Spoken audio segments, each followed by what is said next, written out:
Welcome to Michigan's True Spirit podcast, brought to you by North River Vodka. North River Vodka, it's Michigan's true spirit. Now, here's Chris and Eric. Strange wind surrounds us here at the peninsula. Thank God you found us. We could be good friends or whatever. Welcome to Michigan's True Spirit podcast. I'm Chris. I'm here with Eric. Hi, party people. Michigan's True Spirit podcast. We talk about things about Michigan, sports, music, food, travel, fun stuff, all the good stuff, except occasionally Eric goes on a rant about something and then we get in trouble. Are you going to tell the people the story or not? Well, we had a little fun last week with Great Wolf Lodge, and I thought it was all in good fun, but then somebody commented on the YouTube video saying that we were being slightly mean to Great Wolf Lodge, and I thought it was all in good fun. And honestly, it is sweaty.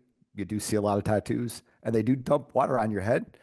Not just anybody, an affiliated representative, was it not? Yeah. Well, they said they were in the YouTube comment, but I think we should contact them and have them on. We should give them 5 minutes to say what's great about Great Wolf Lodge, because it is a fun place. It is expensive, but to be fair, a lot of things are expensive because It's not called mediocre Wolf Lodge. yeah, well, things that are expensive because they're expensive, right?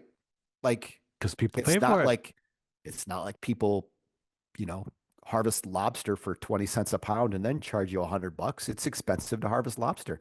It's expensive to dump water on your head. So it's all good. That bucket ain't filling itself.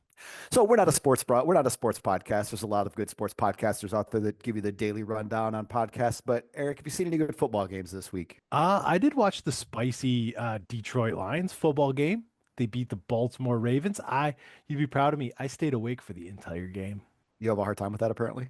I'm an old man now. You get a little drowsy. I stayed up and watched that game. I'll tell you, I was a sports writer for a bajillion years, and it really, being a sports writer kind of reduces your ability to be a fan. Your job is to not be a fan, and I think you're a cynic. You're a cynic, aren't you're not you? a cynic. You're just neutral, and I did that well when I covered the Tigers. I rooted for me. I rooted for no rain delays. Occasionally, if I rooted for the team to win the game, it's because they had blown 3 leads in a row, and I didn't want them to blow another one because I didn't want to talk to angry players. Yep. But it wasn't that I was rooting for them. I was still rooting for me. You were self-centered and self-aggrandized. Yes, that's what you wanted. Bring it on. No Keep shame. doing it.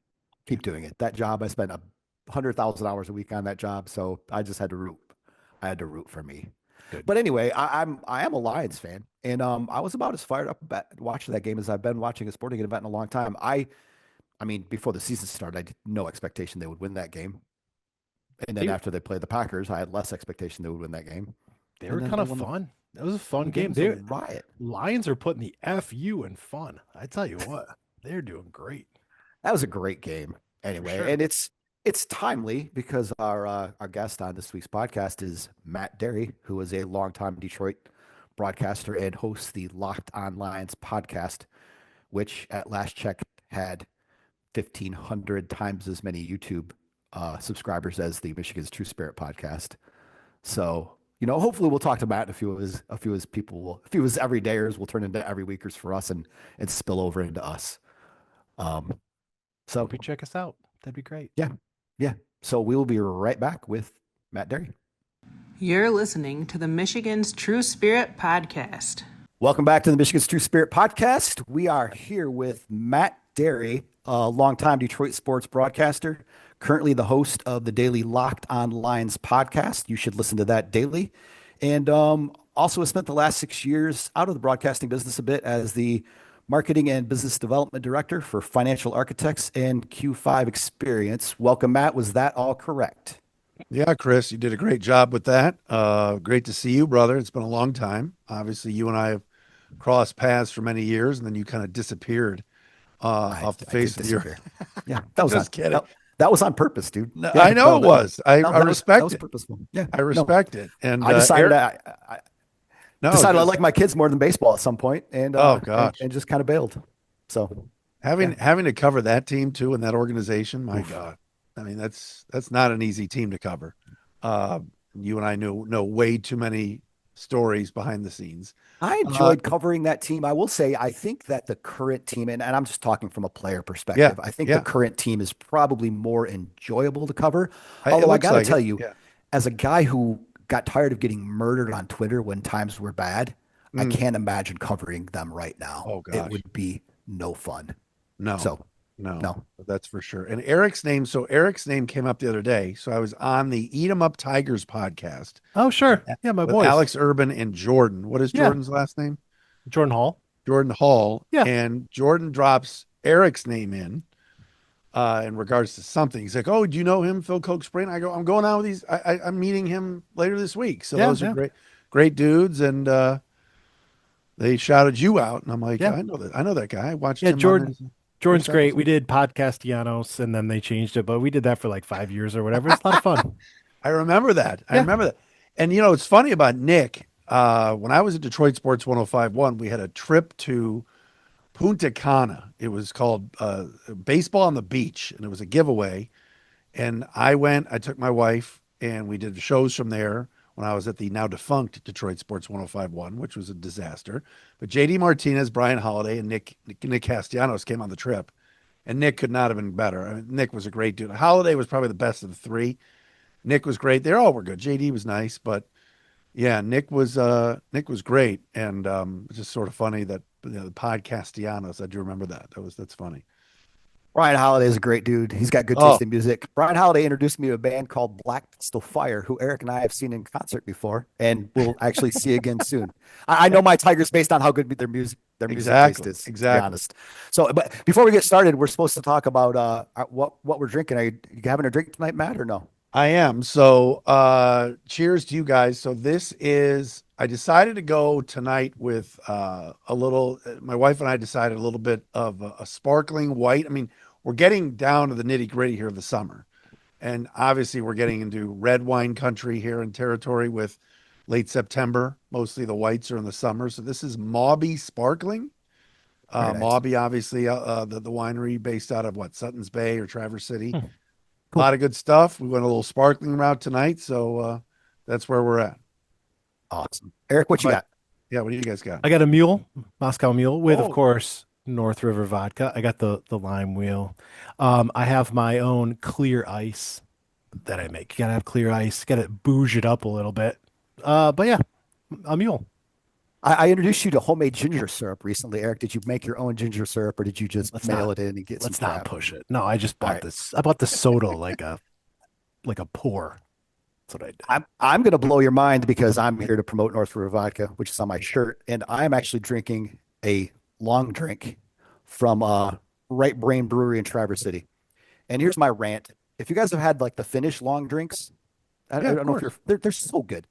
It's Yeah. a bajillion-dollar giant company, all right, and they're great. If you want to drink them, drink them. But if you want to support a Michigan product, this is every bit as good as that. I picked up a Wow. 6-pack last week. It's really good. Are you Right telling me Brain. long drink is not like a brand? It's just a type of That's what I product? was thinking. It is a type of drink, but I believe the long drink can. I think it says like the Finnish, like Finland, in Yeah. little letters, and then they really promote long drink. So I think they got away with that to a degree because it was kind of like the first one that got big here. So they called it a long drink. And no, it is a type of drink. It's a gin drink with some citrus in it, I think. So anyway, I'm having myself a yummy long drink. So we can move on from there. My first question for you, Matt, as a guy who's had 4 episodes of a podcast and can't believe how much time it takes up, how do you do a podcast every freaking day? So first of all, we always like to say on the Lockdown Network, it's your team every day. It's not every day. I mean, if I had to do 7 days a week, 365, but yes, a Monday through Friday and during the season, I've elected to do a show after the games, after the Lions games, because I just think to wait till Monday is too late. And you're supposed to do Monday through Friday. I tell them I'm going to do a 6. They're not going to tell me no. It's not easy, especially in the summer. Especially this year, the Lions started training camp early. They elected not to have a mini camp mandatory, so there was time in between.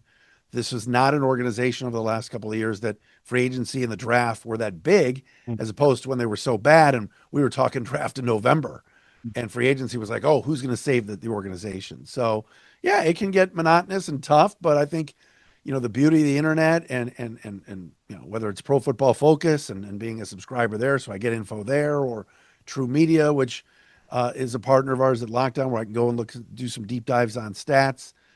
you got to just look at lists in the offseason, and ESPN.com says in their power rankings that the Lions are fourth, and they're putting Washington ahead of them. And that's 10 minutes right there. I can pontificate about it. So it helps that it's football. When I started this in 2016 and was asked by David Locke, who was starting the Locked On Network, hey, I want you to do the Pistons show, because he and I had a relationship from when he was with the Jazz and I was with the Pistons. And I said, wait a minute, who's doing the Lions show? And he's like, I don't know. You tell me. We're going to do NFL and NBA to start. Find me a Lions host. I said, I'm your Lions host, because football is king. It's 24/7, 365. No offense to the Pistons. I love the Pistons, but I wanted to talk football and figured that would be kind of the thing. And this is my 10th season doing it. So it's pretty cool. Yeah, it's every sport is kind of different. And with football, you just have so many players and so many details and so many angles and so many things year round. Covering baseball, something happened every day. Like, you could just take any number or any event. But I do remember I covered the Pistons for 2 years, and there's however many guys on a roster, and 8 of them play and 4 of them matter, and 1 of them will talk to you that day.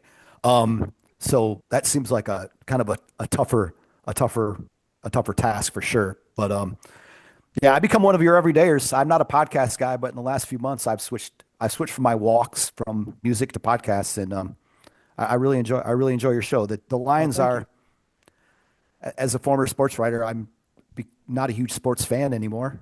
That kind of forces you to be neutral and takes the love of the win out of you.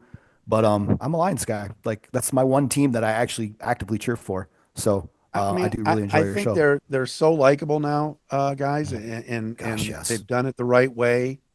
They're building it well. They're extremely transparent. I mean, this, Chris, as somebody that had to be in locker rooms every day, and I never did that.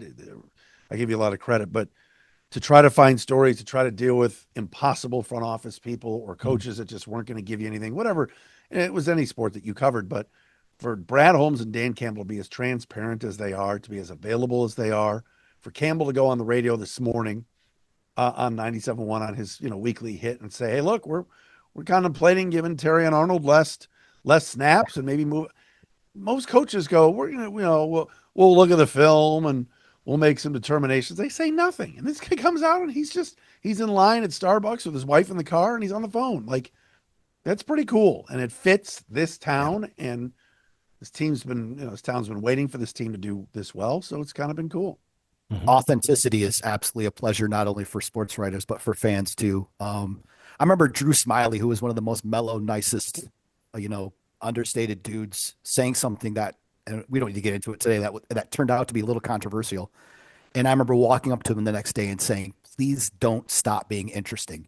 Because I was afraid that he said something he meant and that he got crap for it. And I was afraid he was going to shut down. And I just did not want him to shut down. I'm like, please don't stop. So yeah, it is a breath of fresh air. I saw your guys' show with Alex Avila the other day, and like, look, Alex wasn't Mr. Excitement in terms of quotes, but available, transparent, professional. How many times, Chris, come on, you and I, when I think I was at DFN or the Ticket when you were covering the Tigers, how many times after a game, Miggy makes 2 errors or maybe hits 2 home runs, they don't make him available, or they lose a heartbreaker and guys messed up, they're all gone. And poor Alex had to sit there and take one constantly. It was Avila and Shane Halter, guys like that who were willing to talk. And it's like, I hope their teammates nowadays look up and go, you know what? Thanks for having our backs as, those terrible media were coming in 81 nights out of the year at home and invading their space, So you touched a little bit on players' interaction with the media, who's having to go out there. And, I'm just wondering, you've been in the game for a long time. In what ways has the sports media landscape changed? I look at, before it was just like a select group, it was kind of focused. If you wanted to watch the game, you knew where to get it. It seems now like things have become much more fragmented. What do you make of sports media overall today, and especially in Detroit? I think overall, Eric, I think it's a really good question. It's changed drastically. I don't know what the definition of a media person is. I really don't. Yeah. players now are their own media. They're Yeah. going to do their own podcast. They're going to Is do their it own St. show. Brown? Don't they, the brothers have their Yeah. own Yeah. podcast now, right? Yeah, they do. Yep. Yeah. So they're Yep. doing their own content. And I think they feel what I like about Amon-Ra St. Brown is he's still willing to do interviews. All right. There are Mhm. plenty of athletes now that have their own content that are thinking, Hmm. I don't need to talk. I can do my own show. Or a guy like Draymond Green, who I still think is pretty transparent and pretty good. But if there's a game where he gets ejected or something happens out of Golden State, he'll say, I'm just going to leave the arena. I'll respond on my own show and I'll Mhm. record it from the hotel room at midnight or whatever. So it's changed drastically where you look at what college football is doing, and College Game Day forever was the most popular show, and Saturday mornings, and Chris Fowler and Lee Corso and Herb Street, and then Desmond Howard gets added to the mix. Now Nick Saban. But the star of that show now is Pat McAfee, who is just an entertainment guy. Yep. He's a bit of a clown, to be honest, but Sure. he's the draw. So now here's Herb Street having to bring his dog on the show every week. Because I think Herb Street's going, hey, remember me? I was the star of the show. You're no longer the star. Yep. But McAfee's not necessarily a media guy. Fox responds this year with Big Noon Kickoff and their pregame show with Dave Portnoy, who's from Yeah. Barstool Sports, Mhm. who at times has been a bit of a misogynist, hasn't necessarily been through the media training that a Chris Ayat or a Matt Dery or whatever has been through, but like now they're trying to counter. So, where do we draw the line? It's tough to say. Second part of your question about Detroit, the thing that bothers me the most, and I say it sometimes on Locked On Lions, and I get in some trouble with some of my media friends, but I don't care. This town used to have, and it wasn't necessarily always good, but let's say, for example, Detroit Tigers right now are completely clenching, right?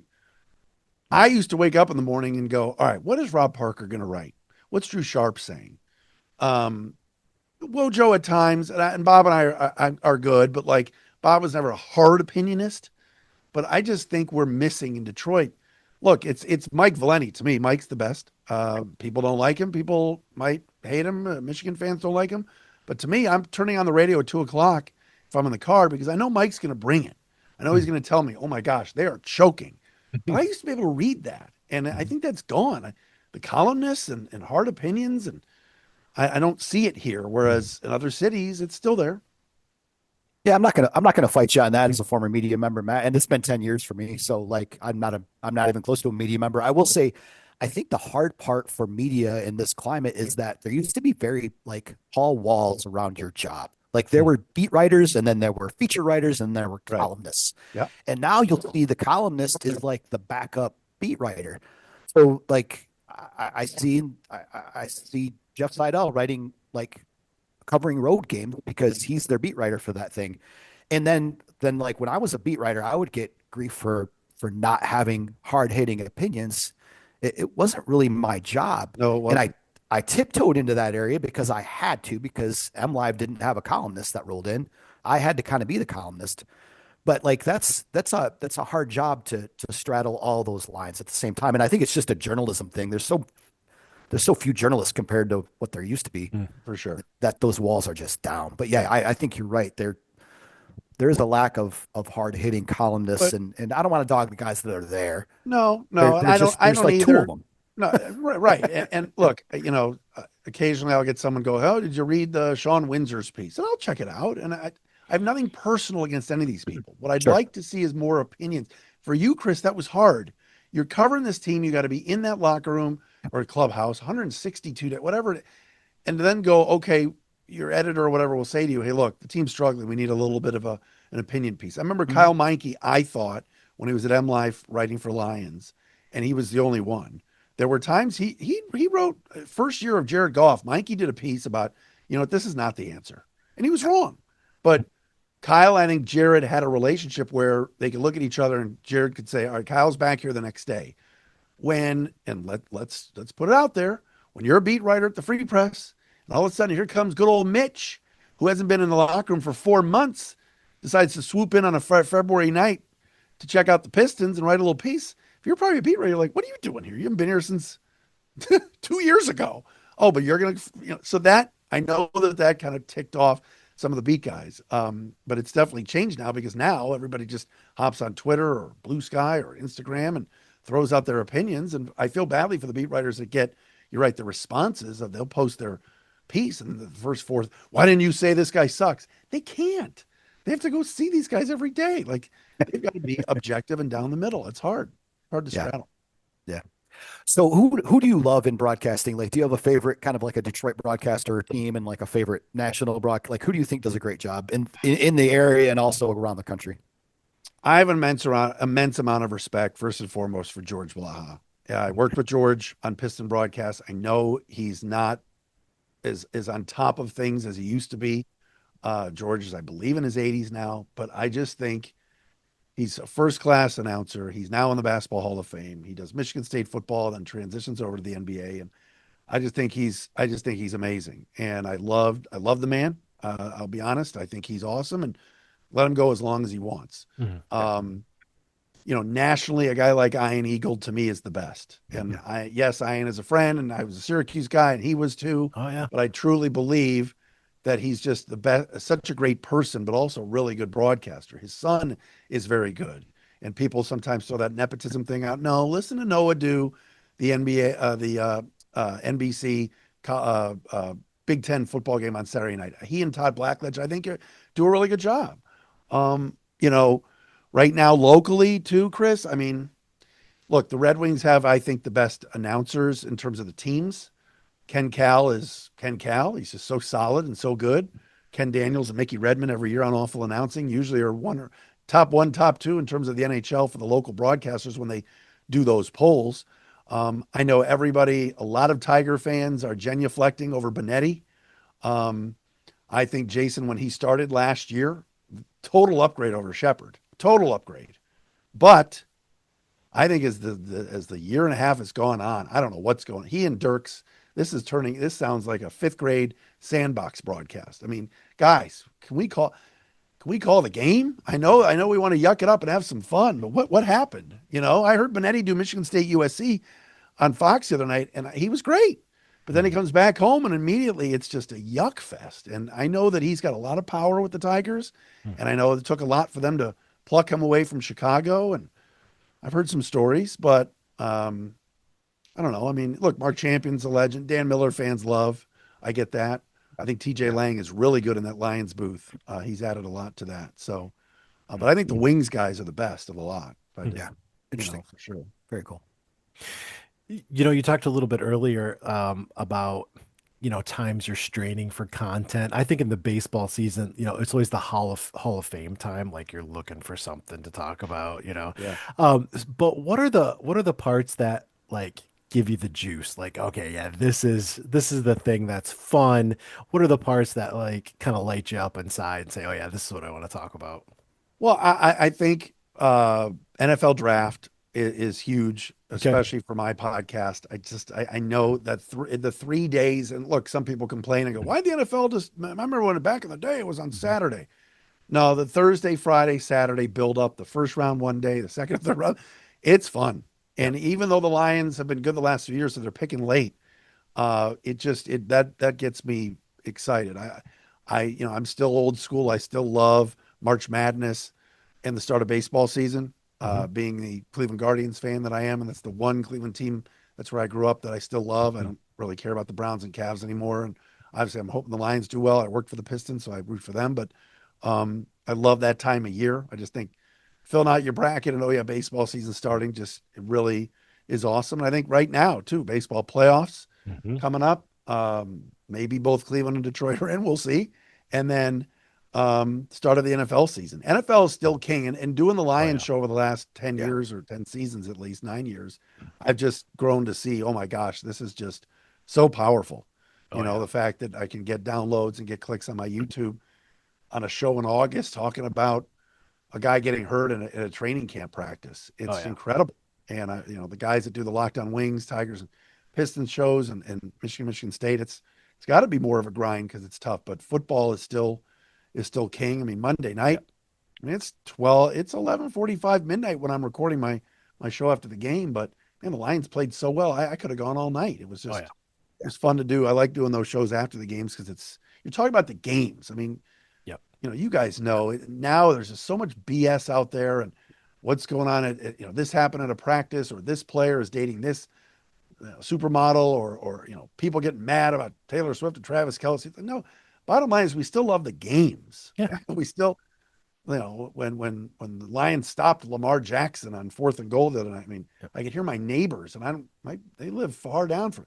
You just hear people screaming. Like, it still comes back to the actual games, and I still think we got to enjoy that and not just worry about all the other stuff that goes on with it.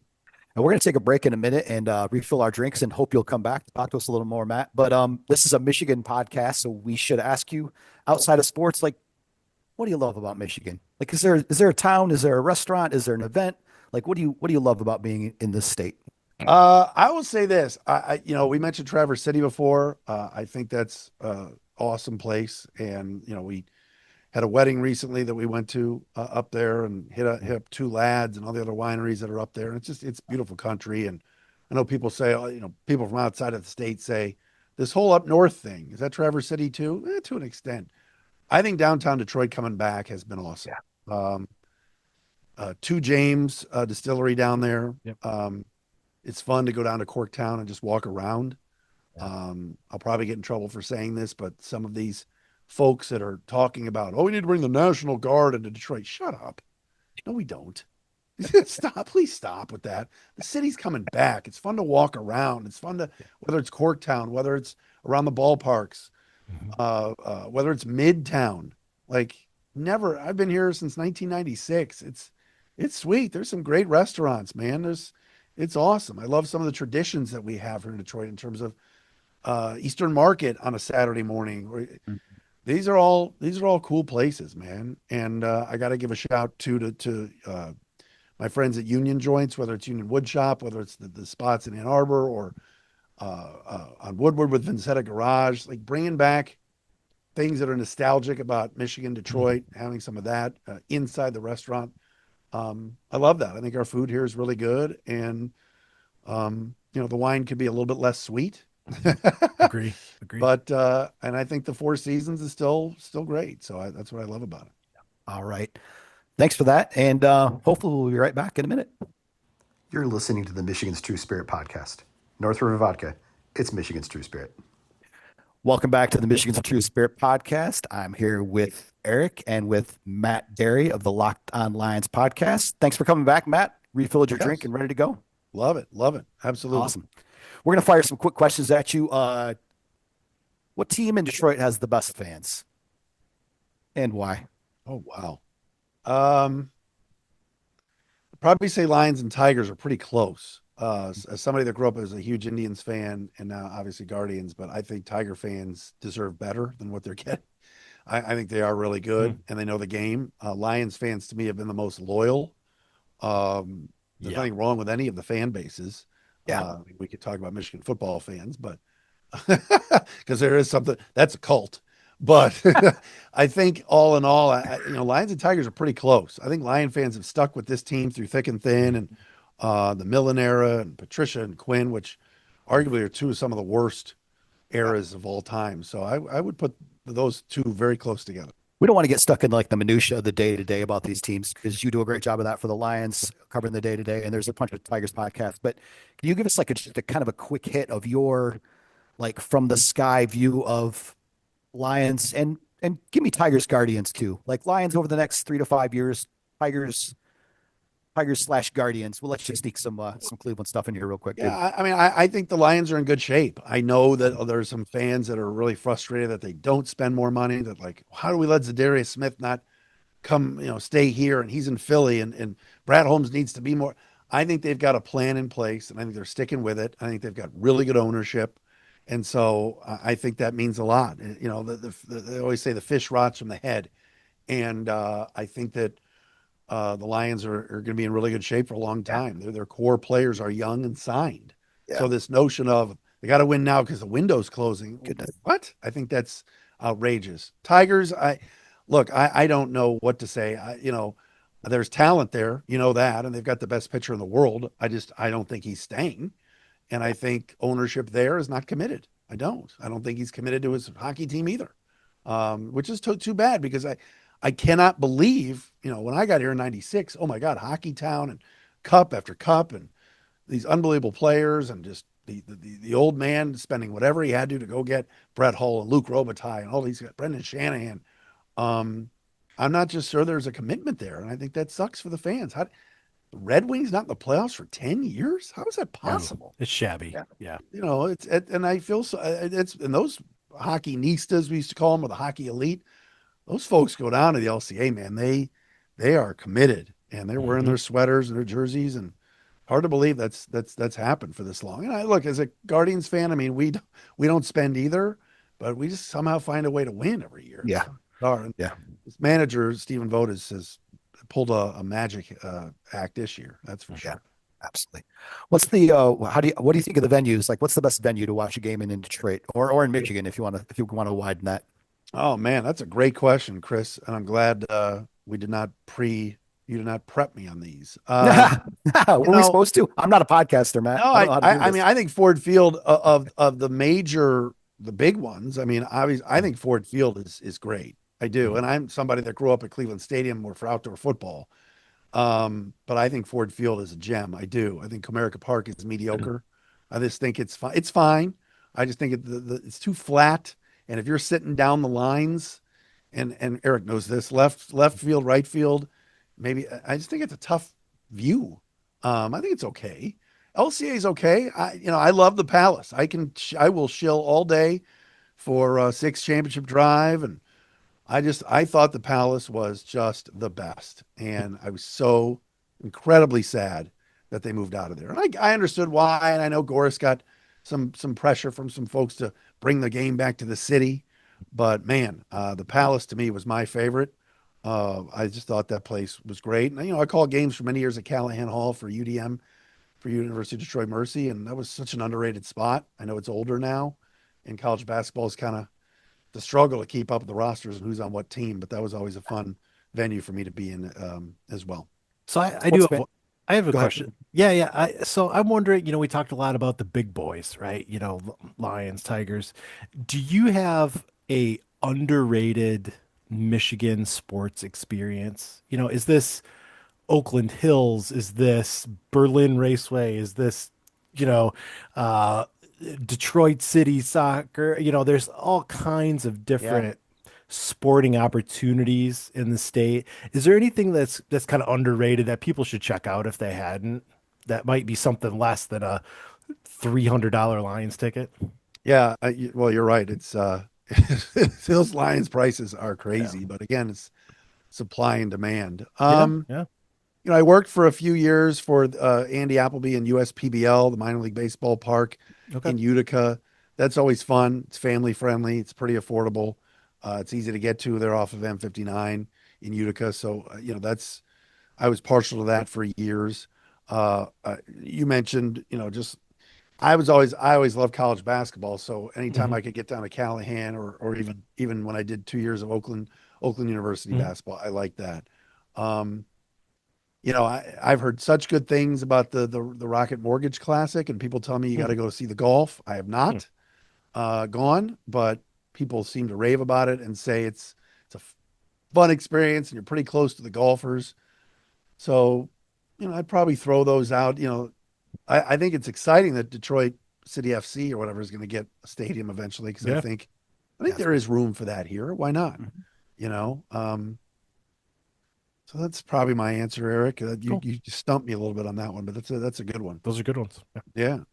By the way, circling back, sports fans will hate me for this, but I have set foot in Little Caesars Arena once in my life. That's it? And I will send $100 to your favorite charity. I'll give you guys each one guess what I was there for. We're in quick hitting. You got to go. Drum corps. Matt, you got anything? Disney on Ice for when your kids were younger? Actually, so close to Disney on Ice. And not when my kids were younger. I went and saw Olivia Rodrigo. And because my daughters are fans, but also because I think Olivia Rodrigo kicks ass. I'm a punk rock guy, but I'm willing to say that Olivia Rodrigo has put out a couple great albums in her time. But back to sports. During your time, you have teen girl energy. It's true. I absolutely do not have teen girl energy, but I How old like is your myself youngest some. now, Chris? 16. Oh my gosh. Yeah. During your time in Detroit, do you have and there's kind of a two-parter. Do you have a favorite athlete to interview that was super interesting and like gave you insight? And do you have a favorite athlete who you just thought was a cool human being? And maybe it's the same person. I don't know. All right, you can give us Um, a couple if you got more than one. That's yeah, a lot of no, years and a lot of athletes. well, I was probably the closest to the Pistons when I did their pre, half, and post game shows on the radio for 12 years. Yeah. Um, Rick Carlisle and I were very, very tight. Lawrence Frank was great to me. Those were a couple of coaches that just Mm. taught me the game and like appreciated, and both said, "Hey, when I'm in my car on the way home, I'm listening," which I appreciated. Um, Larry Brown once took me to his office and went off on me during the playoffs, actually. So that was kind of interesting. Um, but as far as players, John Barry, the first year Mm. that when WDFN got the Pistons and JB was on the team, he could not have been just, I enjoyed talking to him. He'd come up to Yeah. the shows with me sometimes and just, I was a big John Barry fan, still in contact with him once in a while to this day. I thought he was fair. I just had Robert Porcher on Locked On Lions. Robert was Yeah. great Mm. for a long time. Richard Jordan, Dirt, as he was known, backup linebacker for the Lions for years, was very good to me and always interesting to talk to.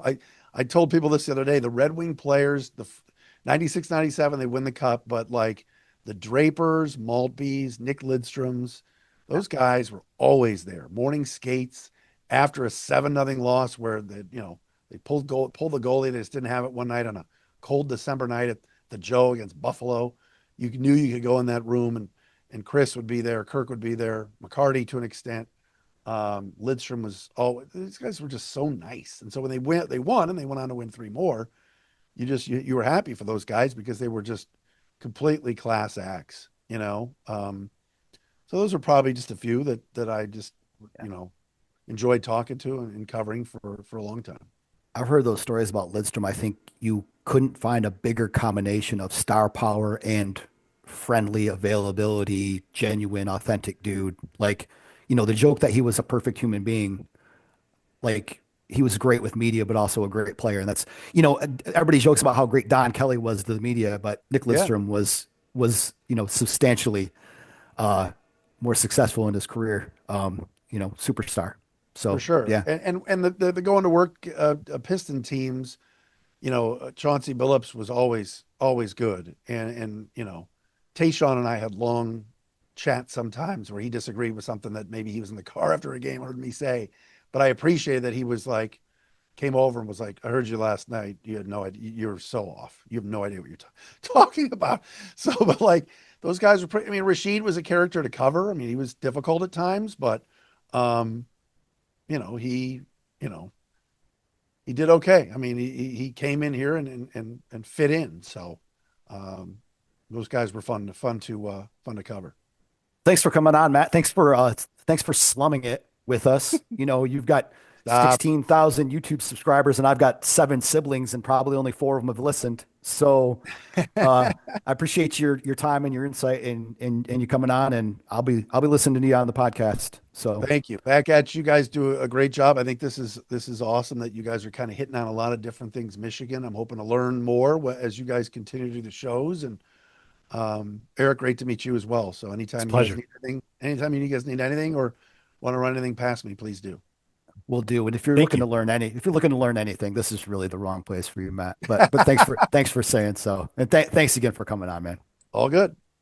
This is Alex Avila, and you're listening to Michigan's True Spirit Podcast. Welcome back to the Michigan's True Spirit podcast. I'm Chris here with Eric, and this is a segment called My Am I. We all hate the name of this segment, but we're just going to ride it out every week and complain that we can't think of a better name for it. We're stuck with it. Uh, It's yeah, fine. so a lot of times we talk about like a geographical area this week, but I have a very specific axe to grind this week. It's not an axe. What's the opposite of an axe? It's a positive axe. A fluffy plushie. I don't know. I have an axe to dull. I don't know Okay. what I'm talking about. So, Battle Creek, do you go to Firekeepers Casino ever, Eric? Never been. Never had the pleasure. Never. So, Firekeepers Casino it was recently, there was a story that came out that USA Today named it one of the top 10 non-Las Vegas casinos in the country. Fancy. And I spend a bit of time at Firekeepers Casino. It's not a casino to me. It is a building that has a poker room. I eat meals there and I play poker there, and I have never put a quarter in a slot machine. I don't even know if you can put a quarter in a slot machine anymore. Do you have to use like a debit card now, probably, or something? You have to This is sign how up for little some I know about scam. casinos. Yeah. You have to sign Yeah. up for their scam or whatever. Yeah, yeah. So yeah, if you rank the three things that I do at Firekeepers, it would be one, play poker. Three would be eating a meal, and two is I have a thing where I go and if they don't have a seat ready for me, I walk laps. I get my steps in at Firekeepers. I'm like a mall walker, but I'm a casino walker. The people watching has to be dynamite. It is, and it's got a lot of energy. Like it's got a good Yeah. vibe. It's very busy on the weekends. Obviously, it's got a great vibe. The poker room is fabulous. Hmm. Like I can't think of a better poker room. It's run extremely well. If you're a poker player, you've been there and you love it. The people there are great. It's just very well organized, very well run. But also there's a restaurant in Firekeepers while we're plugging North River Vodka called Smoke and Fire, and they recently just last Friday added a drink to their drink menu, the maple cider sour. Mm. I was in Sunday. I sat at the bar. Tara was wonderful as a bartender and a server. My drink was delicious. I had a burnt end sandwich that had twice as many burnt ends as a person should eat in one sitting, but I finished it and it was glorious. So super excited to have our vodka in there. I don't think they've ever had they carry a ton of Michigan beers, but I don't think they've ever had a Michigan Spirit in there. So I reached out to them a while ago and here we are. So stop at Smoke and Nice. Fire. Stop And at try Firekeepers. the drink. What's it called? The maple cider sour. It's clearly a fall drink. Yeah. Hopefully they'll transition us onto a winter drink and have, some kind of like a cranberry mule or something, but we'll see. We'll see. So excited about that. Another thing you should be excited about, and I consider you a failure as a podcast co-host and friend. You should consider me a failure on multiple levels. Thank I you. got on M Live this week and found out that something exists called, trying to find it on my screen. It's Poutine Week. Oh, Are you aware of this at all? no. Is this like International Poutine Week or? I don't know. It's Poutine Week in Grand Rapids, and you live Oh. near Grand Rapids, so I feel like you should be should on know. top of this. But there are 10 local restaurants in Grand Rapids that carry poutine. It is one of my favorite ways to consume potatoes, along with North River vodka. Yeah. They've got all kinds of fun places. There's at least 10 restaurants, Seven Monks Tap Room. Tell me if you've been to any of these places. Okay. I don't live over there. I want to go to Seven Monks. I've never been, but they have great Never been. burgers as well. Never been. Really, they have a poutine pasty. Oh, that kind of makes sense to me. Put poutine inside a pasty, like you're combining two wonderful things. Caffeine Place has a Korean barbecue poutine. Vandermill, Birch Lodge, Logan's Alley, Frisian Gastro Pub. A Frisian, that's on Michigan. Frisian. Yeah, Frisian. Yep. Frisian. Yeah, Dutch thing. Come on. Bob Sports Bar has a tater tot, garlic, and herb poutine. Hey, what's your feeling on? There's more there. You don't need to read them all. It's on M Live. You can find the story. But thoughts on poutine, Eric? Oh man. So my son and I, like a month ago, we went to Canada, which is the motherland for poutine. And we went to Toronto. And I know Toronto's not the home of poutine. That's like Quebec. Quebec is like where it really came from. But I French figured I'm in Canadians. Canada, I could get some decent poutine. So we like Googled the best poutine in Toronto. We had some time. So we went to this place called Nom Nom Poutine. Okay. That was a thing. It's highest rated, like 4.8 stars or whatever. And it's literally a box along the side of the road. Nice. There's no seating. You drive up. So we found this place, and you can get you order on your iPad, and they bring it out to you, or they don't bring it out, they shove it to you through the window. And it was terrific for poutine. Very had nice. Toronto is one of course, the most diverse cities in the world. So they have a big Caribbean population. So I got mine with jerk chicken. Interesting. And I thought it was tremendous. It was way too much. It was like a gigantic portion. But Nom Nom Poutine in Toronto, I had like a month ago. It was so fun. It was really good. Nice. I think I had poutine at a Burger King in Montreal. Seriously, They do. like I They, think they it's have it at I think it's on the Wendy's. menu. Yeah. I think it might have been the first time I ever had poutine. But this is not Ontario's True Spirit. This is the Michigan's True Spirit podcast. Have you had any good poutine in Michigan? I'm putting you on the spot. There's a place We had it in Jackson. We had it at Grand River.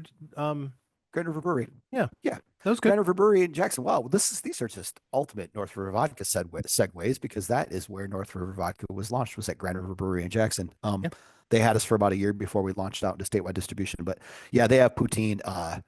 You can get your poutine there. With poutine alone is great. Mhm. But you can get yours there with like pulled pork or brisket or something else. And I went there with somebody, and his poutine hack was to put every meat that they made available to put on the poutine on the poutine. So meat, potatoes, cheese, gravy. I mean, what could go wrong? Yeah, just don't eat it every day. It is kind of a dense food product. Little Like bit. it's got cheese. I think I always get more in a serving than I really know what to do with. But Exactly. This is a good time to say drink responsibly. If you're not going to drink responsibly, don't drink it at all. And also eat poutine responsibly. We go yeah, for a walk. go with You know, friends. get Tackle a it to-go together. box. It's a team Yeah. effort. Yeah. Yeah, it's definitely don't take it on yourself. So yeah, go out there to Grand Rapids, get yourself some poutine. Tell us how it goes. Stop at Firekeepers on your way home. Get yourself a maple cider sour. It's a Life's good life. Michigan. It could be a lot worse. It's a good Yeah, life. you could be in Ohio. Nobody wants that. North River Vodka. It's Michigan's true spirit. Now back to Chris and Eric. Welcome back to the Michigan's True Spirit podcast. This is our final segment of our episode. I'm Chris. I'm here with Eric, and this is a game that we like to call Rock or Crock. It is where this is where the theme music comes in. Logan, we can try to get Logan to insert. I don't know if Logan exists. Do you think Logan exists? It's a figment of our imagination. Either that or Logan is the only person on this podcast and we are just AI people. Maybe that's it. So anyway, Rock or Crock is a game where I name a band I describe a band that is coming to Michigan to play a show. I give Eric their real name and I give him a fake name because I have a big long list of fake band names, and I try to trick him into picking the wrong name for the band. And it So usually so works far because I stink at this. Yeah. you're 1-2. You're 1-2, and I'm kind of disappointed because I got off to a 2-0 start. And if you win today, we're back tied up. If you win today, it's like the Tigers season. I went from 100% winning percentage to 500. So, are you ready to play Rock or Crock? So ready. Go. This is a modern folk duo from Montana Ooh, whose Montana. music blends folk. Are you taking notes? Yes.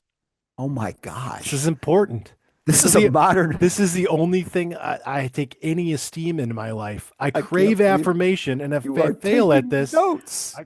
yeah, Montana. This is a modern folk duo from Montana whose Folk. music blends folk, rock, and country with rich harmonies and stripped down acoustic instrumentation to create atmospheric, emotionally driven songs with wilderness inspired imagery.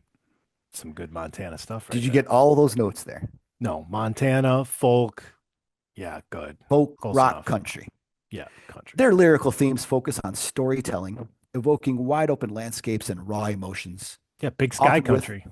often with a grounded and down to earth feel. Did you notice that a lot of bands write and sing with emotion? Mm, Every description I read to you in Rock or Crock, every music is emotional. emotion. Yeah, smart. Do you need any more descriptions, or are you ready for your names? Montana country emotion. Got it. Is this band called One Hit Pony, Okay, one hit pony. Okay. or is this band called Buffalo Traffic Jam?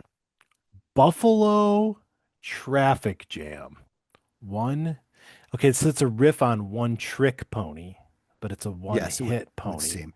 Pony, suggests cowboys and Western themes, very Montana, but so does buffaloes or bison, more precisely in North America. Bison. Buffalo Traffic Jam sounds like something you would make up more. It does. It absolutely does. One hit pony is like not a departure enough from one trick pony. So one hit pony or Buffalo Traffic Jam.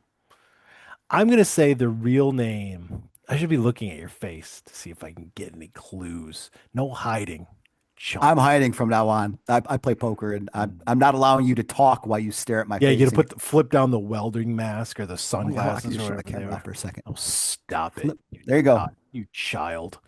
All right. What you got? I'm gonna say the real name is One Hit Pony because I think you would make up Buffalo Traffic Jam. One Hit Pony, that's the name of the band. I regret to inform you that the band is called Mm. Buffalo Traffic Jam. You are Gosh. now 1-3 at Rock or Crock. That's the Price is Right buzzer. I meant to have that ready and I did not. Buffalo Traffic Jam is opening for Dylan Gossett. Do you know Dylan Gossett? Oh yeah, we're buds. I don't know who Dylan Gossett is. I don't mock I him don't for I that don't because either. I feel like I should know bands that are playing at is the name of it now GLC Live at 20 Monroe.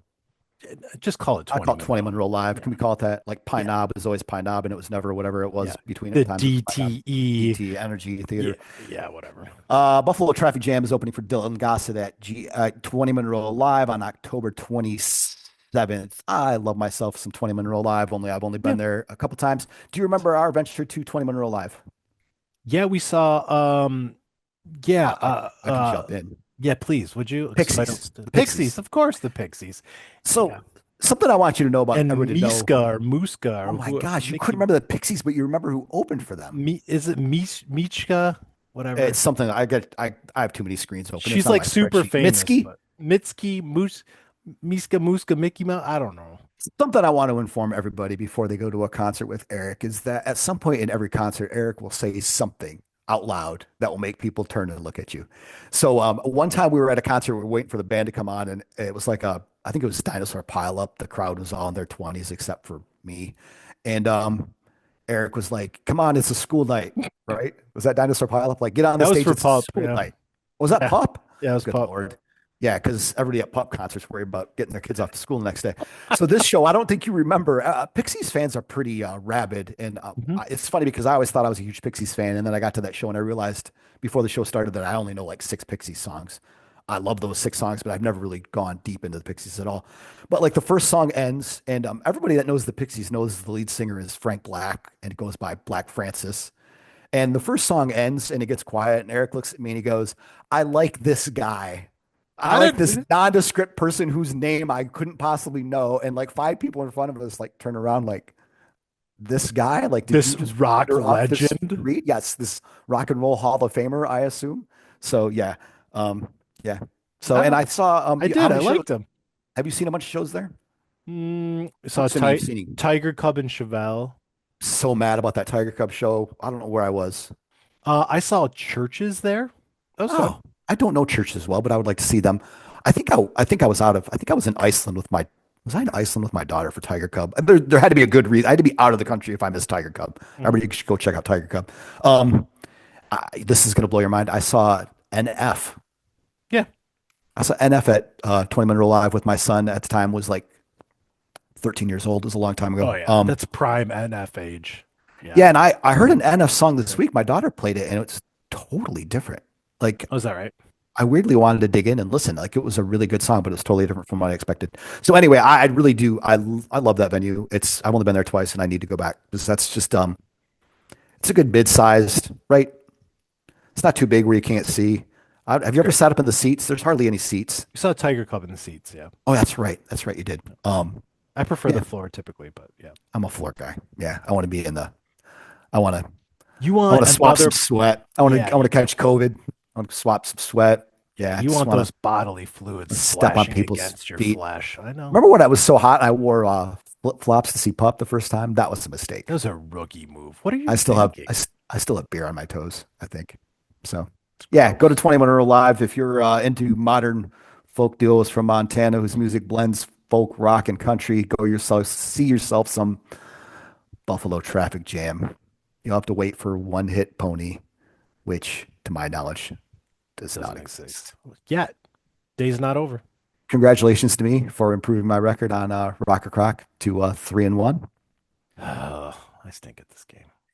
And with that, I believe we are at the end of episode 4. Yeah. Good I'm job, gonna name- boss. someday we're gonna have enough episodes, or that I'm gonna not know what number we're on, and I look forward to that day, but not on this day. So We still know it's 4. Yes. are we still thanking ourselves at the end of our episode? I'd like to thank myself, Eric. Who else is there to thank? I'm driving this ship. Thank Logan for producing. Let's thank Matt Dery for coming on, Yes. being a Thank great you. guest. Watch him or listen to him. Watch him however you want to view him or listen to him on the. I listen to Locked On Lions almost every single day. Kind of a thing I do now. So really enjoy that. Matt does a great job. So I don't know. You got anybody else we should thank? Like, subscribe, review, share. Thanks for all the staff at Great Wolf Lodge. Appreciate you. Keeping everybody safe. Thank you. All right. Take care. Goodbye, friends.